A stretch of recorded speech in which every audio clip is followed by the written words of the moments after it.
Salut les amis, salut tout le monde et bienvenue une fois de plus sur votre chaîne d'information préférée, Crop Info.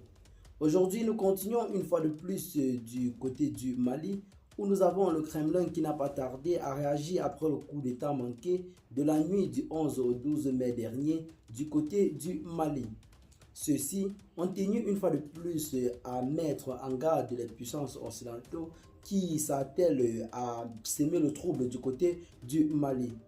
Après le ministre russe des Affaires étrangères, Sergei Lavrov, qui avait ouvertement mis en garde l'Union européenne ainsi que quelques puissances occidentales en ce qui concerne la vie politique du côté du Mali, c'est le Kremlin, donc le porte-parole même de Vladimir Poutine, qui a réagi face au coup d'État manqué il y a de cela quelques jours seulement du côté du Mali.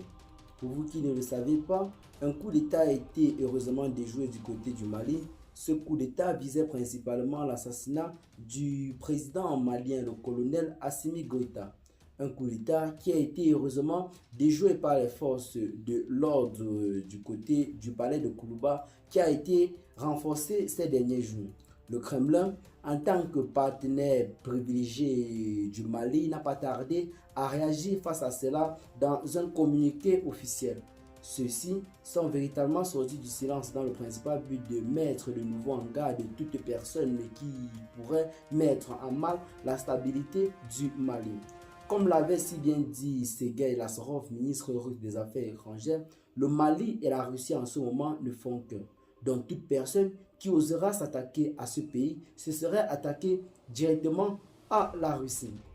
Pour vous qui avez bel et bien suivi le communiqué officiel du porte-parole du gouvernement malien, celui-ci accusait, sans donner plus de détails, un État occidental comme étant à la solde ou alors comme étant le principal financeur du coup d'État qui a été heureusement déjoué du côté du Mali.